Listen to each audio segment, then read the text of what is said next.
Bem pessoal, antes de falar pra vocês o que vai acontecer nessa Season 4 da web novel de The Beginning of the End, o começo após o fim, não sei se pronunciei certo, provavelmente pronunciei errado, eu quero dizer pra vocês que se eu esquecer algo muito importante, vocês podem estar dizendo aqui nos comentários os erros que eu cometi e tudo do tipo, porque eu posso fixar o seu comentário, até porque eu sou muito burro, esqueço várias coisas, mano. Mas enfim, acabada a enrolação, bora falar agora sobre a obra. O Arthur juntamente com o Elijah estavam na carruagem indo pra escola. Indo pra academia, eles percebem que a maioria das carruagens eram muito luxuosas, e não era pra menos, porque todo mundo lá era burguês safado. Eu só quis falar isso porque, mano, o que esses nobres fazem nessa escola não é brincadeira não. Enfim, continuando, Tu e Elijah vão pro auditório e lá eles recebem uma apresentação da presidente do Grêmio Estudantil. E pra minha surpresa e pra de vocês também, a presidente da escola é ninguém mais e ninguém menos do que a Tess, né, que é amiga de infância do Arthur. O Elijah, que não sabia de nada, fala que era muito bonita e disse teria alguma chance com ela. O Arthur só não fala nada, tá ligado? Ele pensa lá, mas não fala pro Elijah, né, como sempre faz. Enfim, continuando, depois da apresentação da presidente do Grêmio, o Arthur juntamente dos calouros saem do auditório. Enquanto o Arthur estava conversando com o Elijah no pátio, ele percebe uma discriminação de um nobre com a raça dos anões. Passado algum tempinho, o Arthur não faz nada, mas a Tess, né, a amiga de infância do Arthur, chega lá e fala com esse cara, dá uma super bronca nele e as coisas se resolvem entre aspas, porque bem, cara, esses nobres nunca aprendem de verdade. Continuando, o dia passa e a tarde chega, cara, e chegada a tarde, barra noite, o Arthur chega no seu dormitório. Lá ele vê como é seu dormitório e tal. Ainda no mesmo dia, a gente troca de POV. Pra quem não sabe o que é POV, POV é visão da pessoa que tá contando a história pra gente. Então a gente troca de visão, a gente sai da visão do Arthur e vai pra visão da Tess. Na visão dela, ela fala, né, ela pensa na verdade, né, um monólogo praticamente dela, falando porque o Arthur não quis conversar com ela, né. Ela fica mais de birra, tá ligado? Falando porque o Arthur não falou com ela e tal, né. Enfim, passa alguns dias e a diretora da academia, a senhora Goodsky, se eu falei errado ou minha pronúncia tá errada, me desculpa, sou meio burro com inglês e coisas do tipo. Ela pergunta pro Arthur se ele queria fazer parte de um grupo. Praticamente esse grupo, pessoal, eram supervisores. Eles eram supervisores da academia em geral, tá ligado? Supervisionavam pátios e coisas do tipo pra ver se tinha alguma coisa de errado. O Arthur fala pra diretora que ele ganharia com aquilo tudo lá. E no final de tudo ele acaba aceitando, né?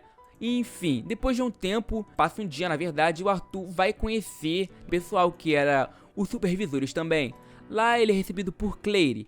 E a Claire, né, que é praticamente a líder do comitê de disciplina, apresenta pro Arthur lá o pessoal, né.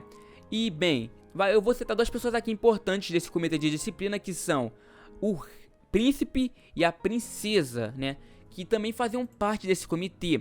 E eles estavam com uma roupa diferente, né, do que o Arthur estava usando. Na verdade, o Arthur estava usando uma roupa mais simples que tinha lá, né. Todo mundo estava usando uma roupa totalmente diferente e o Arthur era o único que estava usando uma roupa simples, né, humilde. Depois disso, né, tem um monólogo dele lá e a gente também vê o leão, tá ligado? Aquela besta mana lá, aquele leão, aquela besta mana que era pequenininha no início.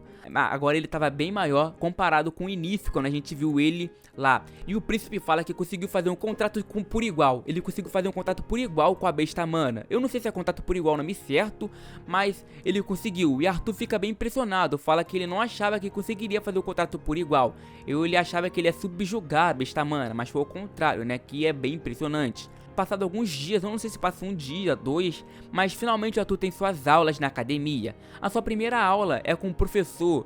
O professor, ele queria se mostrar pros alunos, né? E como tinha o comitê de disciplina, que agora tinha membros, né, muito fortes, e eles estavam falando por aí que o comitê de disciplina desse ano estava muito melhor que comparado com os anos passados, o professor queria mostrar pros alunos que o comitê de disciplina era muito fraco, né? Então ele primeiramente chama esse cara aqui, que eu não me lembro o nome agora, esse elfo aí, e humilha ele, cara. Eu tenho até pena desse elfo aí, tá ligado?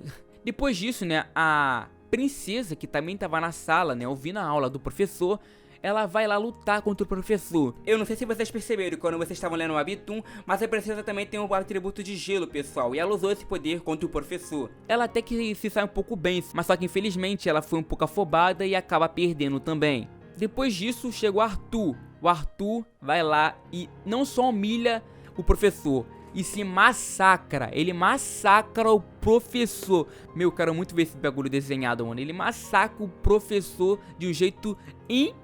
incrível, parceiro, incrível mesmo. Não só faz isso com o professor, mas como também pede pra diretora demitir esse cara. Sim, ele faz isso com o professor e o professor é demitido da escola. Eu vou rushar para as partes mais impactantes da novel, tá bom? Então, desculpa aí se vocês acham que eu tô rushando demais a história. Tem mais outras partes mais importantinhas, mas eu tô falando as partes que eu achei mais importantes dessa quarta temporada. Continuando aqui, há uma outra parte importante também que tem nessa quarta temporada.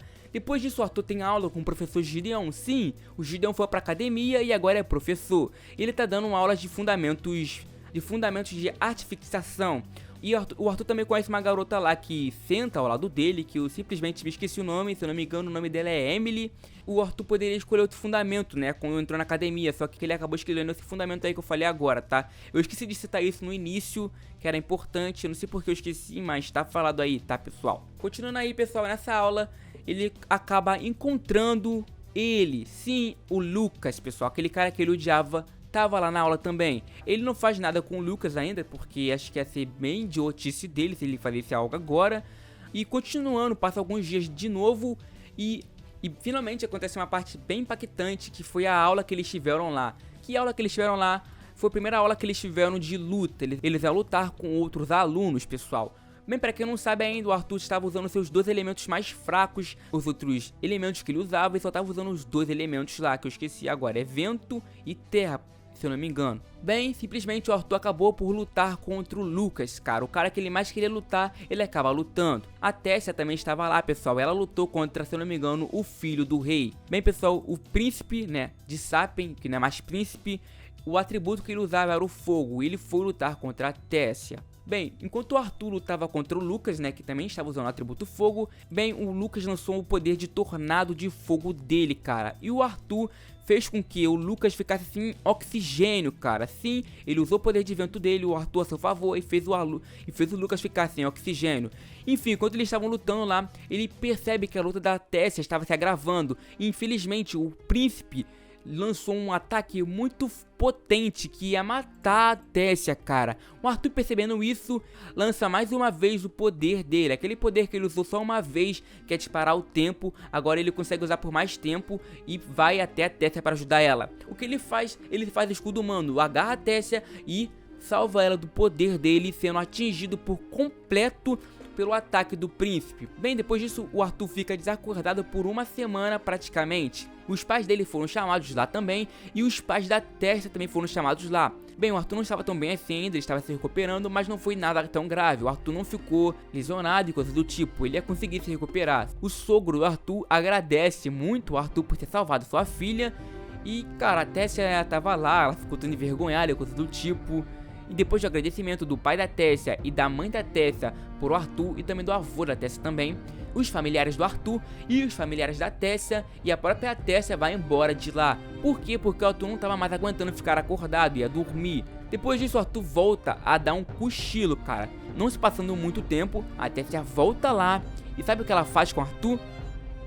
Beija o Arthur. O Arthur tava meio que dormindo, tá ligado? E ela dá um beijo no Arthur, cara. Depois disso, ela fica vermelha e não acredita no que fez e sai do quarto.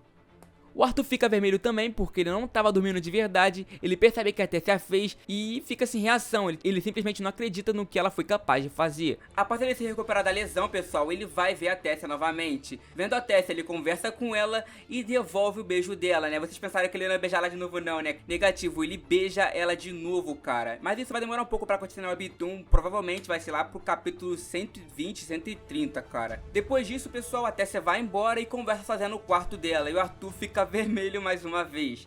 Bem, pessoal, vou parando por aqui porque eu não quero deixar o vídeo muito longo. Se vocês quiserem que eu faça uma parte 2 falando como foi o final do volume 3 e o começo do volume 4, vocês podem falar. E uma coisa que eu quero dizer pra vocês, pessoal, é que tem canais que fazem um pouco mais detalhado que eu. Eu fiz um resumão do capítulo 50 ao 63, cara. 62, 63, 61...